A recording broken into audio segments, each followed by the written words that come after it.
با تازه‌ترین تحولات تاجیکستان و جهان شما را در برنامه اخبار آزادی خوش آمدید میگویم. سلام بینندگان عزیز، امروز 5 اکتبر این موضوع را به بررسی گرفته ایم. ضمن تفتیش و بازپرسی مهاجران در یک بازار چلیابینسک 230 کس جزای مأموری گرفته 17 نفر را به کمیسریات حربی بردند. روشنفکران تاجیک مقیم ازبکستان از روزی زبان را شادباش گفتند ولی از مشکلات خود نمونه ها آوردند. طی سالهای آخر در بخارا مکتب تاجیکی خراب نیست شد. زنی قرغیزی که گوش و بینیش را بریدند طلب دارد دادرس و میلیسه ها را برای رهایی شرطی شوهرش جزا دهند. در مرافعه اخیر التجا کرده بودم که او را آزاد نکنند. میدانستم که او مرا میکشد. در جریان عملیات نوبتی ضد مهاجران در ولایت چلیابینسک روسیه پلیس چندین نفر را به کمیسریات حربی دعوت کرده است. تنها از یک بازار عمده فروشی کرمنکل 17 مهاجری که تازه شهروندی روسیه را به دست آوردند دعوتنامه حربی گرفتند. بنا به خبرها برخی از مهاجران برای سرکشی از عهدهداری حربی مجازات شدند. در نتیجه این تفتیش راه 10 مهاجر دیگر برای سالهای طولانی به روسیه بسته شد. از ادامه شکار مهاجران کیومرسیاتو گزارش می‌دهد. تفتیش در بازار چلیابینسک در چارچوب عملیات نلگال صورت گرفت. عملیات به ضد مهاجران از طرف کارمندان وزارت امور داخلی، دفاع و دادستانی روسیه گذرانده می شود. به اطلاع پلیس تنها در 2 روز در چلیابینسک در مجموع بیش از 230 مهاجر را برای نقض قانونی مهاجرت به جوابگری کشیدند. بیش از 30 کس با قرار دادگاه از روسیه رانده خواهند شد. در دایره این ریت‌ها فعالیت کارفرمایان روس هم تفتیش شده، به آنها برای قبول غیر قانونی هر مهاجر به کار 800,000 روبل جریمه تهدید می‌کند. تخمیناً 2 ماه باز در چلیابینسک بحثی بین ساکنان محلی و مهاجران از آسیای مرکزی ادامه دارد. ساکنان طلب دارند که بازار عمده فروشی کرمنکل بسته شود. این بازار ماه اوگوست از مرکز ولایت به اینجا کوچانده شد. ساکنان شکایت دارند که افزایش مهاجران در اینجا باعث به زیاد شدن جنایتکاری می شود. پیشتر گفته می شد که مردم نوبتداری تشکیل کرده به آن سابق اعضای گروه واگنر و اشتراکداران جنگ در اوکراین را جلب کردند. این عملیات روز 4 اکتبر در سنت پترزبورگ روسیه صورت گرفته است. به گفته مؤلف پلیس 4 یا 5 اتوبوس مهاجران را بازداشت کرده و برده است. در حالی که تفتیش و بازداشت مهاجران در بسیاری از گوشه‌های روسیه ادامه دارد، پرزیدنت این کشور ولادیمیر پوتین اخیراً به ضرورت فراهم آوردن شرایط برای زندگی مهاجران از کشورهای سابق شوروی تاکید کرده است. آدمانی که به کشور ما می‌آیند باید برای زندگی در روسیه آماده باشند، زبان روسی را بدانند و ماهیت عنعنه و فرهنگ مردمان این کشور را درک کنند تا به محیط ما همایش یابند و اختلافات احتمالی از بین برده شوند. بنا به یک تحقیقات که بر اساس گزارش‌های آژانس آمار روسیه تهیه شده است، در نیم سال اول سال 2023 از همه بیشتر تاجیکان به این کشور رفتند. در این مدت 88,000 نفر از تاجیکستان وارد روسیه شدند. این در حالی است که طبق گزارش نوی پژوهشگاه گایدر برعکس امسال مهاجرت به روسیه از کشورهای دیگر به طور چشمرس کاهش یافت. به فرق از سال گذشته در نیم سال اخیر به این کشور 50,000 کمتر مهاجر آمده است. همانا زیاد بودن مهاجرت کاری از تاجیکستان به روسیه در حال است که ماه‌های اخیر فشار و ریت‌های ضد مهاجران به شدت افزوده است. اکثر زادگان تاجیکستان به خصوص آنهایی که شهروندی روسیه را دارند از بازداشت و دعوت و فشارهای مقامات روس برای جلب آنها به ارتش و جنگ در اوکراین شکایت می‌کنند. در تاجیکستان 5 اکتبر را همچون روز زبان دولتی جشن میگیرند. رئیس جمهور امامعلی رحمان که زادروزش نیز به همین عید راست میآید نه تنها ساکنان کشور بلکه همه صاحبان زبان تاجیکی را شادباش گفت و افزود مسئله زبان یکی از سمت‌های مهمترین سیاست دولت و حکومت تاجیکستانی صاحب استقلال است و با ذکر نام رودکی و عینی از قلمرو فراخ و تاریخ باستانی زبان یاد کرد. این در حالی است که روشنفکران تاجیک مقیم سمرقند و بخارا نیز روز زبان را مبارک میگویند ولی از مشکلات خود نقل میکنند.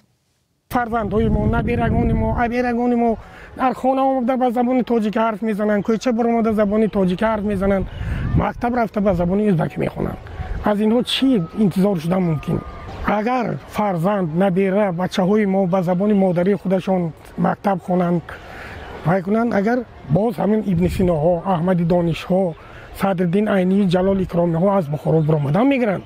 این ساکنی بخارا بیم دارد که فرزند و نبیرگانش نمیتوانند زبان مادری خود را به نسل‌های آینده میراث گذارند و زبان مادریش زنده بماند. در شهرهای سمرقند و بخارا که طول 100 ساله ها زبان فارسی تاجیکی زبان گفتگوی مردم و هم زبان دولتداری، علم و هنر بود، حالا به گفته روشنفکران مقیم ازبکستان در مرحله دشواری تاریخ خود است. به گفته ساکنان در بخارا و سمرقند در 100 سال اخیر به تدریج روند کم کردن نفوذ زبان تاجیکی ادامه دارد. سالهای 40-50 سال به مکتب‌های تاجیکی بود. حاضر مکتب‌ها هست لیکن ازبکی. همین تاجیکی ما بچه‌ها فرزندامو مولش فارسی گپ میزند، تاجیکی گپ میزند. یک تا دو تا مکتب‌های تاجیکی یلا کنید اونجا بچه‌ها میرن میخونند، درس میکنند. ادبیات تاجیکی یاد گیرن، به زبان تاجیکی یاد گیرن، به انا تاریخ تاجیکستان یاد گرفتن، به همین چیزا برابر در کار میشد. در سمرقند، در ولایت‌های دیگر بغیر از خوارزم و قراقلپاکستان، در اکثر ولایت‌های ازبکستان مکتب‌های تاجیکی فعالیت داشت. حاضر هم در بسیار ولایت‌ها هست. متاسفانه طی سالهای آخر در بخارا مکتب تاجیکی قریب نیست شد. حاضر خطا نکنم یک تا صنف در همون شاوخان دهه اسد گلزاده اگر باشد، اگر همونجا یک تا صنف، یک مکتب هم نه، هشتم یا نهم شد همونجا.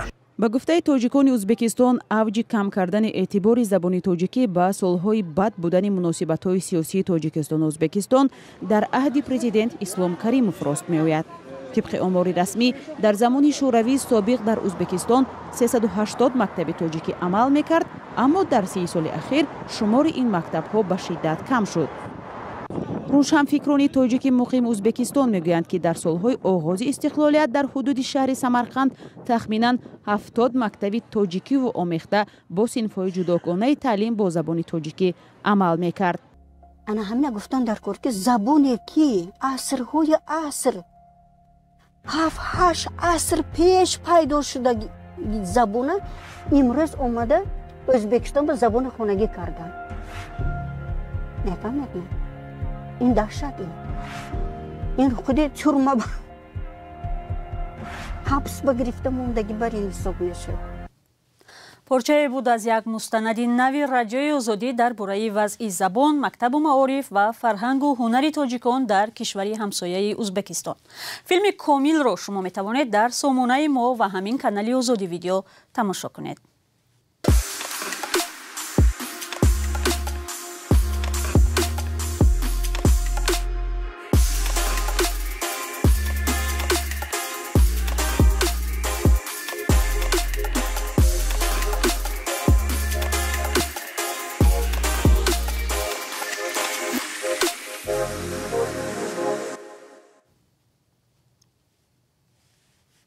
پیوندان و وکیل مدافع یک زن قرقیزستانی که شوهرش گوش و بینیش را بریده است طلب دارند که دادرس پرونده به جوابگری کشیده شود.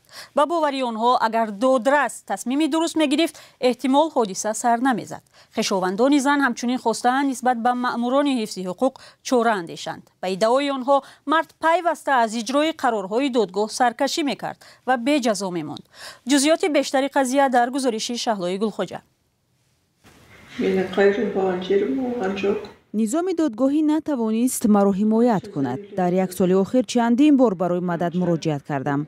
در مرافعه اخیر التجا کرده بودم که او را آزاد نکنند. میدانستم که او مرا میکشد. асели 36 сола аз қирғизистон ба таври мӯъҷизаосо зинда монд. Шавҳари собиқаш бо корд ба ӯ ҳамла карда гӯшу бинияшро бурид. ҳодиса рӯзи 20 сентябр ва дар пеши чашми писараш рух дод.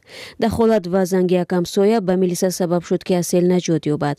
ба бовари вакили мудофеъ, агар додгоҳ ва милисаҳо бемасъулиятӣ намекарданд, зан аслан осеб намедид. тамоми қарорҳои додгоҳ барои 1 моҳ содир мешуд. яъне мард бояд давоми 1 моҳ ба асел наздик намешуд. вале мо дидем ки ӯ ин қарорҳоро риоя намекард ва нисбаташ ягон чора ҳам дида нашуд. дар ин ҳолат кормандони милиса бояд санади дигаре таҳия карда парвандаро ба додгоҳ мефиристоданд. вале ба иддаои вакил мақомоти масъул ин корро накарданд. дар як соли охир додгоҳ бо қабули 5 қарор наздик шудани шавҳари собиқ аселро ба ӯ манъ карда буд. ба иддаои наздиконаш ҳеҷ кадоме аз ин қарорҳо иҷро нашуданд. ӯ пайваста зани собиқашро шиканҷа ва таҷовуз мекард. баҳори имсол бо талоши асел парвандаи шавҳараш то додгоҳ рафт, вале додрас таҳдиду хатарҳоро ба назар нагирифта мардро шартан озод намуд. наздикони асел муҷозоти додрасро талаб доранд. онҳо набояд нисбат ба шахсе ки 2 маротиба таҷовуз карда ва хоҳарамро ором намегузошт чунин тасмим мегирифтанд. набояд ӯро шартан озод мекарданд. мо муҷозоти додрасеро ки чунин қарор баровард талаб мекунем. додгоҳ рӯзи 27 сентябр қарори пешинаи худро нисбат ба шавҳари занбекор ва ӯро ба 8 соли зиндон маҳкум кард. ин ҳукм танҳо барои ҷиноятҳои қаблии ӯ барои шиканҷаву таҷовуз баромад. дар робита ба буридани гӯшу бинии зан тафтишот ҳанӯз идома дорад. барномаро бо гузоришҳои дигар идома медиҳем. ин шабу рӯз пушти дари марказҳое ки ба хоҳишмандон дар ивази маблағ варақаи грин-корт ё лотареяи ҳаққи кору зиндагӣ дар амрикоро пур мекунанд, сер одам мешаванд ва чунин хоҳишмандон кам нестанд. талоши онҳо гоҳо сабаби фиребу зарари молӣ ҳам мешавад. ин ширкатҳо ғалабаро дар қуръакашӣ кафолат намедиҳанд ва танҳо барои бехато пур кардани ҳуҷҷатҳо ёрӣ мерасонанд. дар оғози давраи номнависии Толе Санҷон, ҳамкоронам Барот Юсуфӣ ва Алишер Зарифӣ ба яке аз чунин марказҳо рафтанд. рӯзи аввали пур кардани дархост барои иштирок дар лотареяи грин-карди Амрико дар Тоҷикистон. шуморе аз ҷавонону миёнсолон дар навбат истодаанд. Фарзона бори аввал бахти худро месанҷад. реклама дидам ки барои грин-карта пур карданӣ барои ҳамиҷа омадам. хай барои хондан, барои дониш, барои кор кардан. дига барои ҷо чӣ медонам. масъулони марказҳои пур кардани дархост барои ширкат дар лотареяи грин-кард мегӯянд, таваҷҷӯҳи сокинони Тоҷикистон ҳар сол ба ин бахтозмоӣ меафзояд. ҳанӯз то оғози рӯзи қабули санадҳо аллакай шумораи зиёди орзумандони кору зиндагии беҳтар дар Амрико дар чунин марказҳо ҳозир шуда ҳуҷҷатҳои худро пешниҳод карданд. бале омадистанд. уже мо аз моҳи сентябр анкета қабул кардистем. имшаб соати 9 шаб уже онлайн сайт ҳуй мешава. мо уже сар мекунем пур кардана. аз паго уже мо онлайн уже сар мекунем, ворид мекунем анкетаро. лекин аксарият мардум бисёр мебиёнд, пур мекунанд. оилавӣ, муҷаррад ҳар хел пур кардистем. нархи хидматрасонӣ барои сабту ворид намудани санад барои ширкат дар лотареяи грин-кард барои як нафарро 50 сомонӣ ва барои оилавиро 150 сомонӣ муқаррар карданд. ҳуҷҷатҳо паспорти дохилӣ, агар ки загран дошта бошанд, загран биёранд. загран муҳим нест. яъне паспорти дохилӣ дар кор мешавад, баъд шаҳодатномаи таваллуд ҳатман дар кор мешавад. ки ҳамин ҷои таваллуд чун хато набошада, барои ки гузаштанд паспорт истифода нагардонанд, отказ нагиранд. пешниҳоди санадҳо барои ширкат дар лотареяи грин-кард 4 октябр оғоз шуд ва то 7 ноябр идома хоҳад кард. иёлоти муттаҳида ҳар сол тавассути корти сабз барои 55 000 нафар дар саросари дунё имкони дарёфти ҳаққи иқомату корро дар ин кишвар фароҳам меорад. имсол дар Тоҷикистон тақрибан 3400 кас баррандаи корти сабзи Амрико шуданд. солҳои ахир ҳазорҳо шаҳрванди Тоҷикистон ки аз бекорӣ ва маоши кам дар дохили кишвар ва бархурди номуносиби пулис дар Русия ранҷ мекашанд, бо ҳар роҳи худро ба Амрико мерасонанд. бархе тариқи бахтозмоии грин-кард ва баъзеи дигар тавассути Мексика ки роҳи осоне нест. 15 дақиқае ки дар ихтиёр доштем ба поён расид. сипос аз шумо ки то ин лаҳза бо мо будед. хабару гузоришҳои дигарро дар вебсайт ва саҳифаҳои радиои озодӣ метавонед дар фейсбуку, инстаграм, твиттеру, телеграм ва тиктоку одноклассники пайдову тамошо кунед. худо нигаҳдоратон.